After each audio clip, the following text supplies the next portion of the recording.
Future? నేనైతే చాలా మొదటి నుంచి చెప్తున్నా, కేసీఆర్ మాటల ప్రకారమైనా నేను దగ్గరగా ఆమె మొండితనం నేను కూడా చూసిన కాబట్టి, అమెరికాలో యాక్సిడెంట్ అయ్యి ప్రమాదం జరిగి కాలెరిగితే అక్కడ కూర్చొని నేను హైదరాబాద్ వచ్చిన తర్వాత అదేంది నందినగర్ వచ్చిన తర్వాత ఇంట్లో ఉండాలంటే ఏమేం కండిషన్లు అని మొత్తం లిస్ట్ పెట్టింది నాకు. మీకేనా? నాకే. అమెరికాలో ఉండి అరే మేమేమో శోభదని ఏడుస్తా ఉన్నది, కేసీఆర్ బాధపడతా ఉన్నాడు, ప్రమాదం జరిగింది, కాలు ఫ్రాక్చర్ అయింది, అక్కడ ఆపరేషన్ చేయించలేని పరిస్థితి. ఎందుకంటే మా దగ్గర పార్టీకి కానీ కుటుంబానికి కానీ డబ్బులు లేవు, ఆపరేషన్కే డబ్బులు లేవు. ఆ నుంచి హైదరాబాద్ తీసుకొచ్చి ఏదో చేయాలి. మేము ఆదిప్పుల మేము పడుతుంటే డాక్టర్ విజయరామారావు, నేను మొత్తం పార్టీకి సంబంధించిన ముఖ్య అందరం కూడా నన్ను ఒక రకంగా కుటుంబంలో సభ్యునిగా చూసారు, నాకు ఆ గౌరవం ఇచ్చారు. అది కాదని లేను నేను. ఆ కుటుంబంలో నన్ను కుటుంబంలో కానీ పార్టీలో అందరూ కూడా మా ఇద్దరిని రామలక్ష్మణులు అనేది కేసీఆర్ నన్ను సరే అంత గౌరవం ఇచ్చారు. నేను తినపోతే ఆయన తినపోయేది, నేను పండకపోతే ఆయన పండకపోయేది. అట్లా ఒక చాలా సన్నిహితంగా ఉన్నాం కాబట్టి ఆమె ప్రతి విషయం, కుటుంబ విషయాలు కానీ వ్యక్తిగత విషయాలు కానీ నాకు అన్ని విషయాలు చెప్పేది. సరే మీడియా ముందు ఇప్పుడు నేను చెప్పడం సభ్యత కాదు కాబట్టి అన్నీ చెప్పలేను, కానీ ఆమె యొక్క భవిష్యత్తు గురించి చాలా వివరంగా కేసీఆర్ పదే పదే ఆమె కండిషన్స్ మీకు పెట్టింది అక్కడి నుంచి రావడానికి. అరే మేమేమో ఆమెకు ఆపరేషన్ ఎట్లా చేయించాలి, ఎట్లా తీసుకురావాలి, డబ్బులు ఎట్లా, ఫ్లైట్ టికెట్ ఎట్లా, మరి బాంబేకి తీసుకొచ్చి ఆ నుంచి ఇక్కడికి ఎట్లా తీసుకురావాలి. మేము ఆఖరి డాక్టర్ విజయరామారావు గారిని బాంబేకి పంపించి అప్పుడు కేంద్ర సహాయ మంత్రిగా విద్యాసాగర్ గారు ఉండే.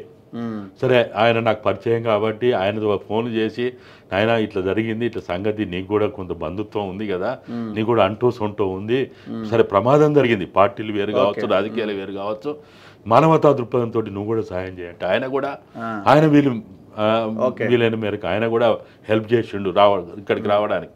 ఈడికి వచ్చిన తర్వాత 1,00,000 కండిషన్లు, గందరగోళం. అంటే ఆమెకు పెక్యులర్ లేడీ, ఆమెను సాదాసీదా పద్ధతిలో చూడలేము. ఎట్లనైతే నాకు ఎప్పుడు అనిపిస్తుంది, ఇదేంది అది ఉంది కదా అమెరికా విదేశాల గల్ఫ్కు పంపిస్తా అనే కేసులు ఉన్నాయి కదా, పాస్పోర్ట్ల కేసులో, పాస్పోర్ట్లు కాదు ఇది విదేశాలకు పంపిస్తా అని ఆయన మనుషులందరినీ ఢిల్లీకి తీసుకుపోయి అంత చేసి, దుబాయ్ తీసుకుపోయి ఇదే దుబాయ్ అన్నీ ఉన్నాయి కదా. అంటే అవన్నీ ఏదైతే చేసిన వ్యక్తి మళ్ళీ తర్వాత టీడీపీలో చేరి ఎమ్మెల్యే ఫస్ట్ టైం ఓడిపోయి తర్వాత గెలిచి తర్వాత అనేక ఇవన్నీ తెలంగాణ ఉద్యమంలోకి వచ్చి ఇవన్నీ జరిగినాయి కదా.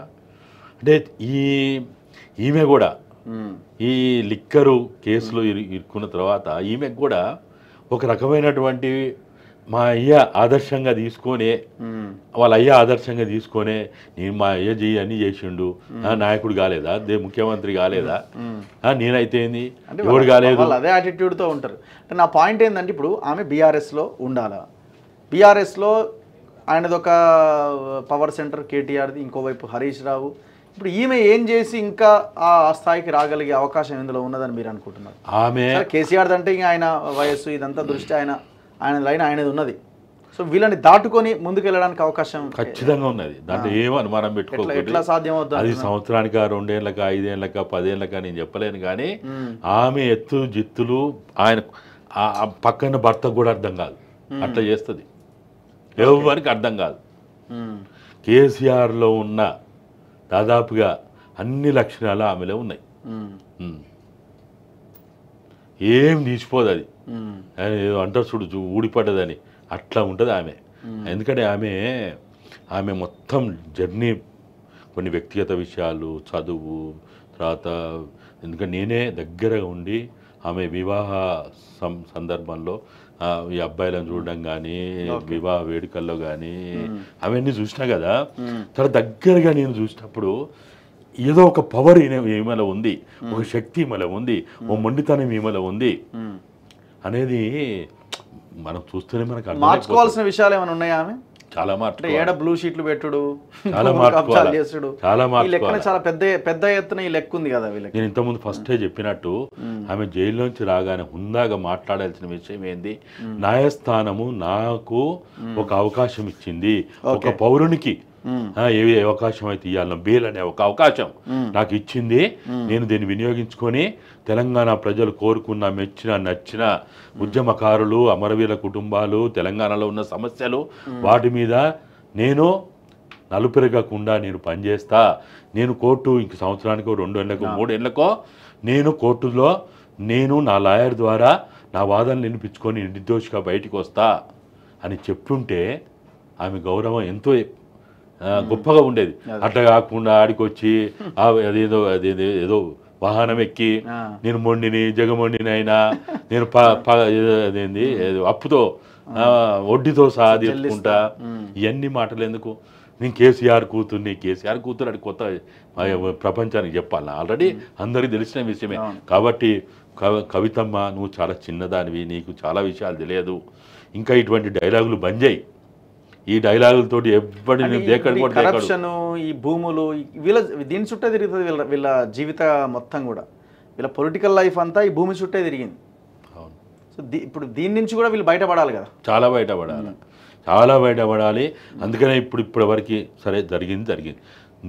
ఎప్పుడు ఎవరైనా సరే తప్పు చేయడం నేరం కాదు, తప్పు మార్చుకోకపోవడం, తప్పులు సరిదిద్దుకోకపోవడం అది నేరం అవుతుంది. ఇప్పటి వరకు మీరు మీ 9.5 సంవత్సరాలు కావచ్చు 14 సంవత్సరాల తెలంగాణ ఉద్యమ క్రమంలో పార్టీ పెట్టినాడని లేరనుకో. వీళ్ళంతా వచ్చింది ఎప్పుడు 2006-7 తర్వాత వచ్చింది వీళ్ళు.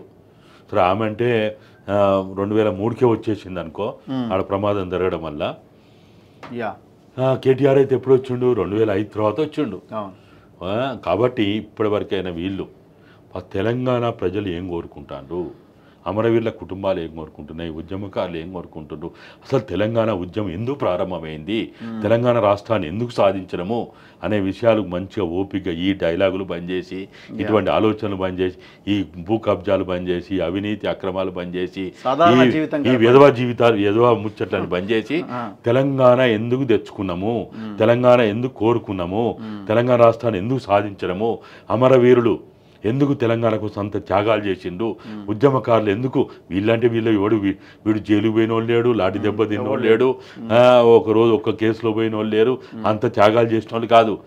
మంచిగా ఒక 6 నెలలు ఇంట్లో కూర్చొని తెలంగాణ చరిత్ర తెలిసిన వాళ్ళని కలుసుకొని వాళ్ళ దగ్గరికి వెళ్ళి వాళ్ళ ఇళ్ళకి వెళ్ళి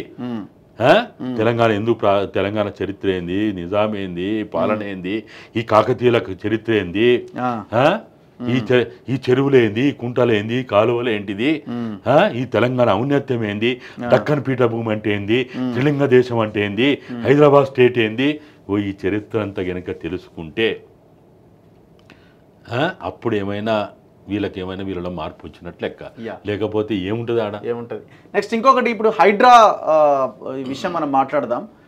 ఇప్పుడు ఇక్కడ ఫాతిమా కాలేజ్ మీద చర్చ నడుస్తుంది. అసదుద్దీన్ ఓవైసీ ఆ కాలేజీ కూలగొట్టాలి అని సోషల్ మీడియాలో ఒక చర్చ. వీళ్ళు ఎట్లా